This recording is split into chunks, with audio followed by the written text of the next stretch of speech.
So about 30 minutes south of here is a private, wealthy community that sits on its own island, which is a pretty famous, well-to-do community out here in the Chesapeake Bay called Gibson Island. And in the early 20th century, Gibson Island, like many other parts of Maryland, was segregated. Gibson Island had their own yacht club called the Gibson Island Yacht Club, which of course was willing to employ black help. And in the mid-20th century, Gibson Island's chief steward at the Gibson Island Yacht Club was a man by the name of William Marshall. William Marshall was a passionate, well-respected, upstanding community member of Baltimore where he, his wife, and 2 sons lived. When William Marshall would get time away from working the docks and the clubhouse, he'd take his 2 sons down to the Annapolis courthouse, which was not very far away, and they'd watch court proceedings and debate amongst themselves about what was just and not, and the individual merits and outcomes of each case. And it was this backdrop that cultivated the environment for one of America's most successful lawyers of all time, Justice Thurgood Marshall. He was one of those sons of William Marshall.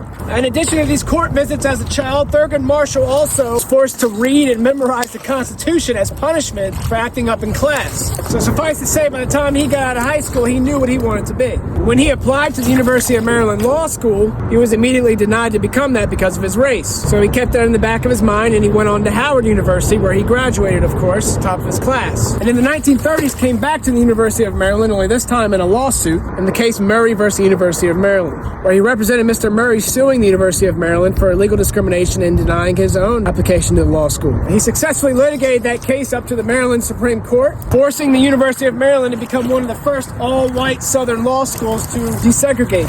Thurgood Marshall went on to litigate over 30-plus successful cases for the U.S. Supreme Court as an NAACP lawyer, including the infamous Brown v. Board of Ed decision, which banned the practice of separate but equal in the American public education system. Of course, later in the 1960s, Thurgood Marshall then became the first black Solicitor General, and finally the first black Supreme Court Justice. But it all started out here in this great cultural corner of America we call the Chesapeake Bay.